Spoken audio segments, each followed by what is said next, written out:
Hey guys, how are ya? Before I get started, let's talk a little bit about the ensuing video. I've had probably the worst time trying to make this video right. I actually lost one of the playing videos, which was supposed to go with the audio, which I always track separately. So I had that, and probably was worse in this video than my usual horribleness. Couple that with, I got really hot in here because I can't turn the fan on or whatever during the recording because of the noise. And so it got a little sweaty, and as you see, the neck has this finish on it, so I kind of got stuck, and it's just really bad time today. So just know that going in.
I am back, and hey, it's only 4 days after I made the unboxing video of this very guitar. So let's talk a little bit about this guitar. Before I start, why don't I show you some up close and personal shots. There's your traditional Jackson headstock, very pointy. The polka dot finish extends all the way over to the headstock, and you have Jackson branded tuners. You got your Phil Demmel autograph, shark fit inlay on 24 jumbo frets on ebony fretboard, alder body, EMG 60, EMG 81 on the bridge, string gauge. Some sites say 10 to 56, some say 11 to 56. I can't quite tell what. It feels more like 11 to me. Anyhow, you got your Floyd, now famous Demmelition little wings that come out of the body. Phil Demmel says something like flying V giving a birth to another V. So that's what he says. What this looks like.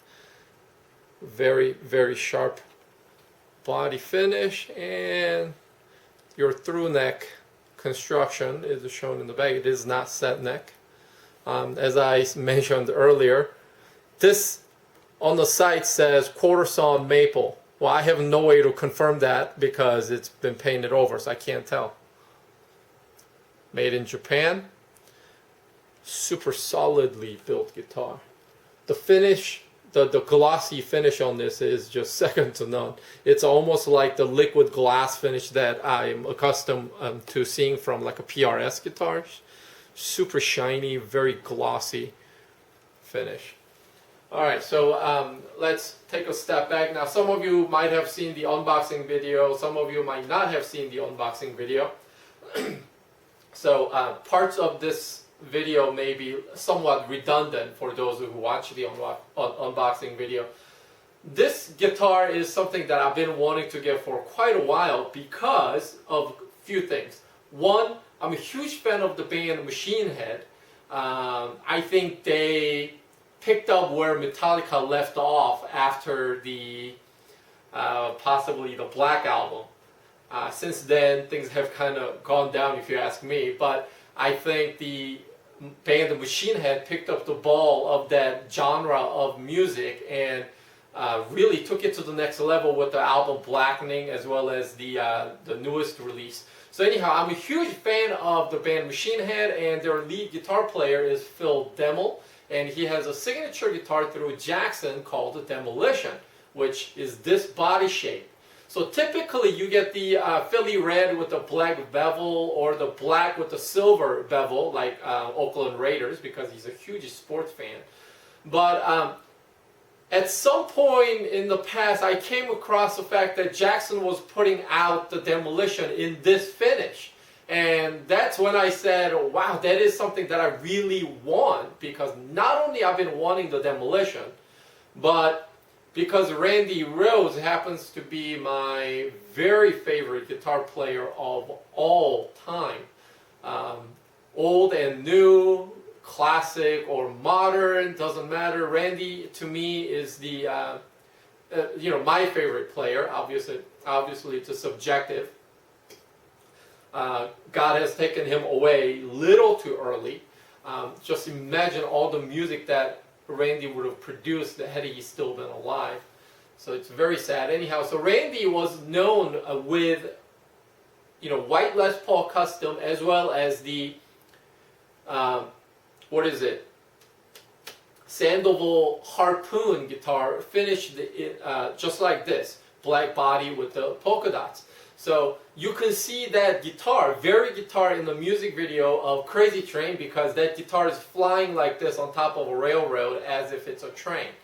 So, me being an 80s child, that is something that I really dug in the past, and that's how I came across, wanting this guitar, because it's like getting two guitars in one. I get to have something that is very famously done by Randy, as well as one of my very favorite bands of today, Machine Head. So, like I said in the past, this guitar is like a today meeting yesterday. It's today's heavy music meeting, almost what started it all back in the early 80s with Randy and Ozzy and all that. So, that's kind of the background of this guitar. And some of you are right. Yes, Buddy Guy is also very well known for having a black guitar with white polka dots. Anyhow, let's talk about the guitar itself. It is a one damn solidly built guitar. So, next to US made guitars, made in Japan guitars are very popular, right? Dare I say, second favorite after the US made guitars. Of course, the price difference from US versus Japanese import, huge, although you could kind of argue, since like Japanese made ESP guitars are quite up there in price range.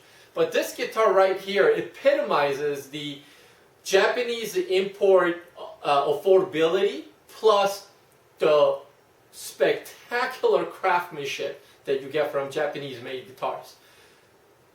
Just a one solidly built. I mean, there's like a bevel cut here on the neck joint. I don't know if heel joint where I don't know if you could see, but I mean the cutout and all the angles, the edge, the finish, the cuts, everything is just top notch. Compound radius fretboard, the jumbo frets are smooth. I mean, I tell you what. This is why Japanese guitars get such high remark on their quality. Of course, you know, that varies depending on model year, manufacturer, which factory it's from, and all that. But this guitar here represents that value that you get while still getting a top-notch built guitar. A lot of people out there that just mock non-US guitars for what they are, and I think that's quite ignorant. If you look at guitars like this that are built well, there is absolutely no reason just to lay down hate. You know what I mean? So EMG 81 and 60 pickup set in this guitar.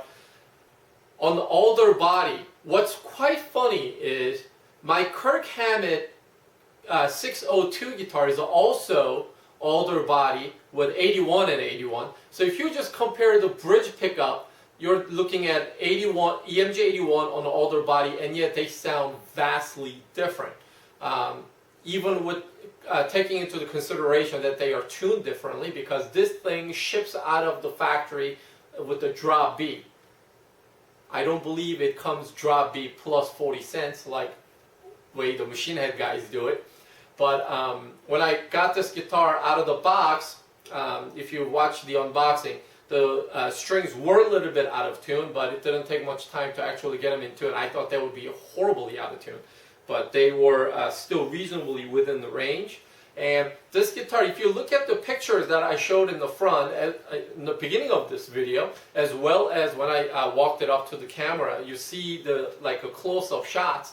This guitar was actually sold at a great discount from a retailer out in Florida as a floor display model.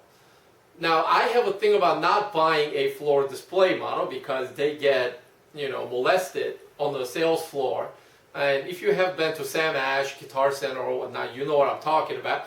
They're on the wall, they're on the floor, and they get beat up, kicked into, and people are banging on them constantly. Enter Sandman and whatever else have you. So it doesn't ever feel like buying something brand new to me. Yet, you know, this guitar was sold with a 2-week buyer's assurance where, you know, if I didn't like it, I could have sent it back.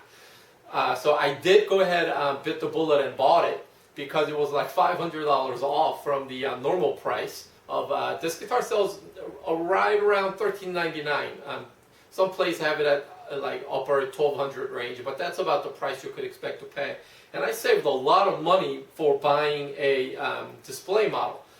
So when I got it out of the box, there was not a single peck scratch, there was not a single ding, not a single chip, no black swirl marks, nothing. I mean, the guitar was as if it came out of the factory assembly line, you know, just yesterday or something. And guitar still looks, you know, awesome, and it plays awesome, really. Only thing that I would have a minor complaint about, and again, this goes back to why I like the unfinished maple neck, but because the neck itself is painted over, when it got a little bit hot in my room while I was tracking the video, my hand would get stuck, and I had to take multiple takes on easy riffs, and it just, you know, couple that with the camera nervousness. You know, I've cut more than 100 videos so far, and yet, you know, when the camera is rolling, I get super nervous, and, you know, I mess up stupidest things. So, you know, I'm just not sure about the neck painted like this.